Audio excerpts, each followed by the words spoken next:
Name is करण अग्रवाल। आज की इस वीडियो में हम डिस्कस करेंगे जीएसटी के न्यू अपडेट्स, जो हमारी डेट चेंज हुई है जीएसटी की। आज हमारी जीएसटी की काउंसलिंग मीटिंग थी, 43 जीएसटी की काउंसलिंग मीटिंग थी हमारी आज। तो उस मीटिंग में हमारे क्या क्या चेंज किए हैं वो सभी अपडेट को आज हम इस वीडियो में कवर करेंगे। तो आइए वीडियो शुरू करते हैं। वीडियो शुरू करने से पहले अगर आपने हमारा चैनल सब्सक्राइब नहीं किया है तो सब्सक्राइब कर लीजिए, साथ ही बेल आइकन को भी प्रेस कर लीजिए ताकि आपको हमारे लेटेस्ट अपडेट जल्दी से जल्दी मिल जाए। तो चलिए वीडियो शुरू करते हैं। आज की इस वीडियो में सबसे पहले इन्होंने दिया है Covid relief item. Covid relief item में क्या दिया है कि जो ऑक्सीमीटर थे या जो ऑक्सीजन सिलेंडर थे या फिर अदर पीपीसी किट थी या जो कोविड वैक्सीन थी या जो भी आइटम थे उन सबको क्या कर दिया, फुल्ली एग्जाम्प्ट कर दिया। यानी अब उनके ऊपर कोई भी टैक्स की लायबिलिटी नहीं बनेगी। This exemption shall be valid up to 31/08/2021। यानी ये हमारा क्या है कि 31 अगस्त तक ये वैलिड है। 31 अगस्त तक हमें उसमें पूरी एग्जाम्पशन है, आईजीएसटी में भी और इम्पोर्ट के केस में भी। इसके केस में आपका कोई भी टैक्स नहीं लगेगा कोविड गुड्स पे। ये गवर्नमेंट ने बहुत बड़ा रिलीफ दिया है। जो हमारे सर्जिकल लाइन वाले जो क्लाइंट्स है वो डील करते हैं इसमें, तो उनके लिए काफ़ी बेनिफिशियल है, उनको टैक्स पे नहीं करना पड़ेगा अब इस चीज़ के ऊपर। सेकंड पॉइंट आता है हमारा as regard individual item it was dedicated to a group ministry.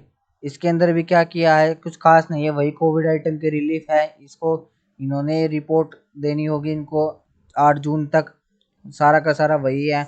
उसके बाद क्या है, WHO ने जो कुछ टैबलेट्स है उसके ऊपर रेट को बढ़ा दिया, कम कर दिया है। जो पहले 12% थे अब उनको 5% में कर दिया है। इसकी भी आपको पीडीएफ मिल जाएगी, इसके अंदर आपको सभी ये लिखे हुए मिल जाएंगे कि किस आइटम पे रेट पहले क्या था, उसको क्या स्पेसिफाई किया है। उसी तरह से आईजीएसटी और repair value of goods reimport after repair, इसके ऊपर इन्होंने टैक्स लगा दिया, 12% टैक्स लगेगा आपको। ये इन्होंने दे रखा है इरिगेशन सिस्टम फॉलिंग अंडर, ये इन्होंने हेड दे रखा है। जो आपका कोड है वो 8424 है, इसके अंदर ये इन्होंने रेट को चेंज कर दिया। उसके बाद सर्विस के कुछ इन्होंने केस दे रखे आपको, ये सारे के सारे सर्विस के केस में इन्होंने चेंजेस किया है। जैसे कि आपकी आंगनवाड़ी की सर्विस है, bye way of service of food including mid way, यानी जो मिड डे मील बनता है उस स्कीम में जो है गवर्नमेंट को ये एग्जाम्प्ट कर रखा है इन्होंने, उसमें आपको कोई भी टैक्स की लायबिलिटी नहीं बनेगी। उसके बाद क्या है, एजुकेशन बोर्ड है, उन सबको क्या इनपुट टैक्स सर्विस से एग्जाम्प्ट किया गया है, वो आईटीसी को क्लेम करने में सक्षम नहीं है। तो ये सारे के सारे उसी तरह से हमारे कुछ एक सर्विस के हैं। जैसे ये लैंड प्रमोटर की जो सर्विस है, which GST is paid, the developer promoter shall be allow to pay GST relating.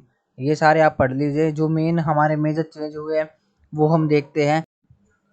उसके बाद इन्होंने नेक्स्ट चेंज जो बताया हमें, the clarify to service supply to a government entity by way of construction of a rope way attract GST at the rate of 18%। यानी जो government कुछ sector थे जिनमें 12% का भी जीएसटी लगता था, आई थिंक अब इन्होंने सभी को क्या है 18% कर दिया। बाकी तो फाइनल जब इनकी नोटिफिकेशन आएगी सबकी और जो एप्लीकेबल डेट आएगी तभी हमको श्योर होएगा। अब देखिए जो और लेटेस्ट अपडेट जो हमारे हुए हैं जो बहुत काम के, वो हम देखते हैं।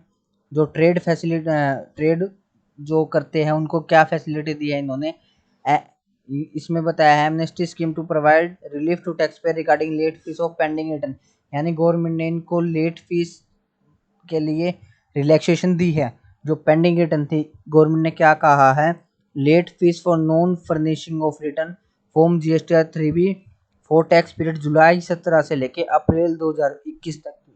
यानी जुलाई 2017 जब हमारा जीएसटी आया था तब से लेके अब तक की अगर किसी बंदे ने रिटर्न नहीं फाइल की है तो उसके लिए क्या है, late fees capital to maximum of ₹500 each CGST and SGST per return. यानी हर मंथ की for tax payer who did not have any tax liability for set tax period. यानी अगर कोई ऐसा एसएससी है जिसकी टैक्स लायबिलिटी नील की है, बिल्कुल नील की रिटर्न है, तो उसके केस में 500 रुपये पर डे की पेनल्टी है, मैक्सिमम पेनल्टी है।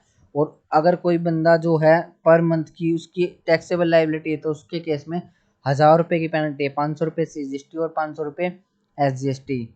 तो ये गवर्नमेंट ने बहुत अच्छा रिलीफ दिया है। बट इन्होंने टाइम पीरियड भी यहाँ पे मेंशन किया है। टाइम पीरियड के अंदर ये दे रखा गवर्नमेंट ने कि ये कब से कब तक है। पीरियड आर फर्निश बिटवीन 1/6/21 से 31/8/2021, यानी इन्हीं पीरियड के बीच में ये इसका बेनिफिट ले सकते हैं, अदरवाइज इसका बेनिफिट नहीं ले सकते। उसके बाद इन्होंने दिया है rationalisation of late fees imposed under section 47 of CGST act. इसके अंदर इन्होंने क्या कहा है,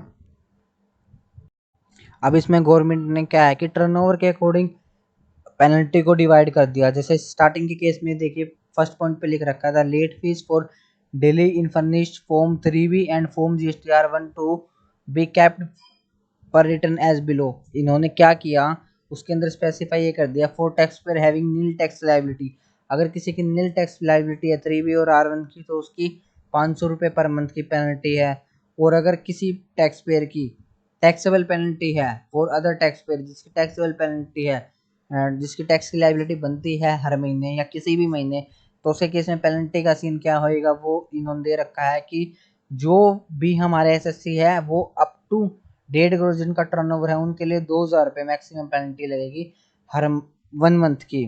और उसके बाद अगर कोई ऐसा SSC है जिसकी हमारी लाइबिलिटी बिटवीन 1.5 करोड़ से लेके 5 करोड़ तक की है, तो उसके केस में 5,000 रुपये की पेनल्टी लगेगी पर मंथ में मैक्सिमम पेनल्टी।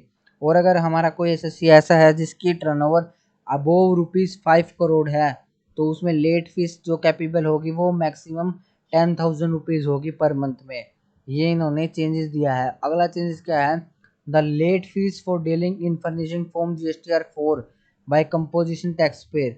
जो GSTR 4 है कंपोजिशन टैक्स पेयर के लिए, उसके लिए भी इन्होंने क्या कर दिया, लेट फीस को 500 रुपये इन्होंने बढ़ा दिया, वो भी पर रिटर्न में।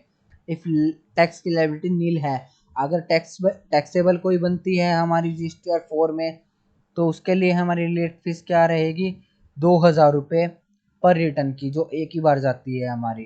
फिर उसी तरह से फॉर्म GSTR 7 जो हम भरते हैं, उसी में भी इन्होंने ये दे रखा है 50 रुपये पर डे की और 2,000 रुपये की, वो सेम वही है टैक्सेबल और वो वाला। ऑल दी वो proposal to be made applicable for prospective tax period. ये जो इन्होंने टाइम दिया है 1/6 से 31/8 तक, ये उन्हीं के बीच में वैलिड रहेगा। अब देखिए जो और गवर्नमेंट ने हमें रिलीफ दी है लास्ट डेटों में, वो क्या है, गवर्नमेंट ने कोविड-19 रिलेटेड रिलीफ दी है। कोविड-19 के टाइम में जो रिलीफ है, जैसे कि आप सब जानते हैं, फॉर स्मॉल टैक्स पेयर जिनका टर्नओवर अप टू 5 करोड़ रुपए तक है, इन्होंने लिखा है in additional to the relief measure already provided, यानी इन्होंने ऑलरेडी प्रोवाइड की थी। जो नोटिफिकेशन हमें 1/5/2021 को आई थी, उसके अंदर इन्होंने हमें ऑलरेडी रिलीफ दी थी। तो उसमें हमें जैसे जो डेट एक्सटेंड की दी थी वो दी थी। अब हम देखते हैं कि अब गवर्नमेंट ने क्या कहा है कि nil rate of interest for 15 days from the due date of furnishing of return in form 3B, यानी जो हमारी फॉर्म 3B की लास्ट डेट होती है उसके 15 दिन तक तो कोई इंटरेस्ट एप्लीकेबल नहीं होगा। उसके बाद इंटरेस्ट जो है वो हमें भरना पड़ेगा, सेम ऐसा ही PMT 06 के अंदर है। तो जो रेट ऑफ इंटरेस्ट है वो हमारे इसमें है 9%। उसके बाद क्या है, आफ्टर फर्दर 45 डेज और 30 डेज फॉर मार्च 2021 और अप्रैल 2021, ये मार्च और अप्रैल दोनों मंथ के लिए सेम है। उसी तरह से नेक्स्ट में हमारा क्या है, waiver of late fees. Late fees में हमें वेवर दिया है फॉर्म 3B में, वो कौन से पीरियड में, मार्च में दिया है, और क्वार्टर मार्च 3 आइदर मार्च 2021 और अप्रैल 2021, जिसकी अभी हमने ऊपर डिस्कस किया था। उसी तरह से नेक्स्ट पॉइंट में क्या है हमारे पास, जो हमारा CMP 08 है उसमें भी हमें रिलैक्सेशन मिली है 15 डेज की, जो इंटरेस्ट नहीं लगेगा 15 डेज अगर हम लेट होते हैं। उसके बाद 9% इंटरेस्ट लगेगा नेक्स्ट 45 डेज तक। अगर हम उससे लेट भरते तो फिर वही हमारा 18% का लगेगा। अब ये कह रहा है कि 4 मई 2021 टैक्स पीरियड, मई के लिए जो लास्ट डेट है वो क्या है, no rate of interest 15 days तक कोई इंटरेस्ट नहीं है। जो ड्यू डेट है द फॉर्म 3B की और PMT 06 की, और उसमें फिर 9% का ही रेट लगेगा। लेकिन उन्होंने क्या क्या कहा है, thereafter for furnishing 15 days, तो आई थिंक मई के महीने की भी आपकी डेट 15 डेज तक बढ़ा दी है। नेक्स्ट पॉइंट में हमें दे रखा है waiver of late fees for dealing in furnish return in form GSTR 3B for tax payer. I think अभी इन्होंने यहाँ पे दे रखा 30 days from the due date, यानी मई के महीने की हम ये मान सकते हैं कि 30 दिन की इन्होंने डेट और बढ़ाई है। फॉर लार्ज टैक्स पेयर जिनका टर्नओवर मोर देन 5 करोड़ है, उनके लिए क्या है कि पहले 15 डेज तक 9% रेट ऑफ इंटरेस्ट लगेगा। उसके बाद क्या है कि मई 2021 की जो है वो 15 days of the due date, यानी जो जिनकी टर्नओवर 5 करोड़ से ऊपर है उनको आई थिंक 15 डेज का रिलैक्सेशन मिला है रिटर्न भरने में, या फिर कह सकते हैं लास्ट डेट जो हमारी है डिले ऑफ रिटर्न में उनको 15 डेज मिला है। और जिनकी 5 करोड़ से कम की है मई के महीने में उनको शायद 30 डेज का रिलैक्सेशन मिला है। नेक्स्ट में है सर्टेन अदर कोविड-19 रिलैक्सेशन, और जो इन्होंने कोविड-19 के रिलैक्सेशन दिए वो क्या है, extension of due date of filing GSTR 1 IFF for the month of May 2021 by 15 days. 15 days जो डेज है उससे ज़्यादा इन्होंने बढ़ा दी। Extension the due date of GSTR 4 financial year 2021, इसको इन्होंने क्या कर दिया 31/7 कर दिया। जो ITC 4 है थर्ड क्वार्टर का हमारा जो मार्च क्वार्टर का है उसकी डेट को 30/6 तक कर दिया। फिर इन्होंने क्या है rule 36 for availing ITC for tax payer April May और June 2021 in return for the period June 2021, उसको जून में क्लेम कर सकते हैं ITC को, जो सेक्शन 36 तो सेक्शन 4 का ITC होता है हमारा। उसके बाद क्या है allowing filing of return by company using EVC से हम कंपनी की रिटर्न भर सकते हैं कब तक 31/8/2021 तक हम EVC से भर सकते हैं। पहले कंपनी के इसमें DSC कंपलसरी होता था, EVC का प्रोविजन भी लेके आई गवर्नमेंट, बट अभी वो एप्लीकेबल नहीं है पोर्टल पे, लेकिन अब 31/8 तक आप EVC से रिटर्नें भर सकते हो अपनी कंपनी की।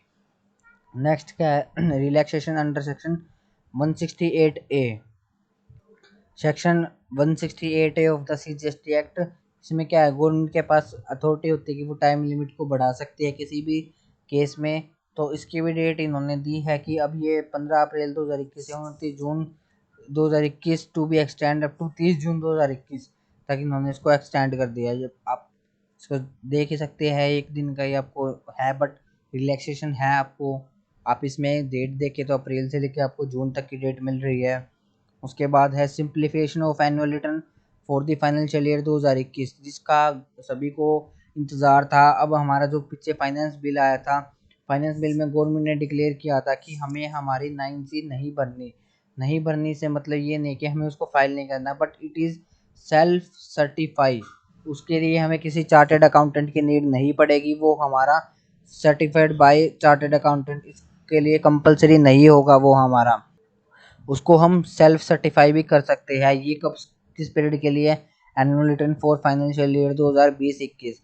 उसमें कहा है the filing of annual return form 9 और 9A रेगुलर कंपोजिशन के लिए to be optional for tax payer having annual turnover up to ₹2 crore, यानी जिनकी 2 करोड़ रुपए तक की टर्नओवर है उनके लिए ये बिल्कुल ऑप्शनल है, वो भरना चाहे तो भर सकते हैं, नहीं भरना चाहे तो नहीं भर सकते हैं। इन्होंने कहा है कि financial 2020-21 will be required to be filed by tax payer with annual turnover above ₹5 crore. जिनका 5 करोड़ से ज़्यादा है उनको कंपलसरी है कि उन्हें अपनी भरनी ही चाहिए एनुअल रिटर्न। नेक्स्ट क्या दिया है इन्होंने कि अमेंडमेंट दी है सेक्शन 50 के अंदर, इसको 1/7/2017 से अब तक इसने इन्होंने एप्लीकेबल किया हुआ है। Interest on net cash basis to be notify as the earlier, इन्होंने इंटरेस्ट को लेके जो हमारा सेक्शन है उसमें कुछ चेंजेस किए हैं, इसको ये जल्दी ही नोटिफाई करेंगे।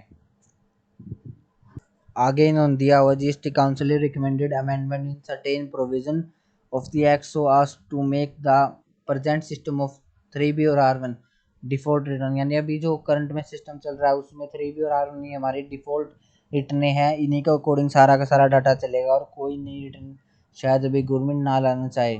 तो आज की वीडियो में इतना ही था। आई होप आप सभी को वीडियो पसंद आई होगी। पसंद आई तो आप इसे लाइक शेयर और सब्सक्राइब करना।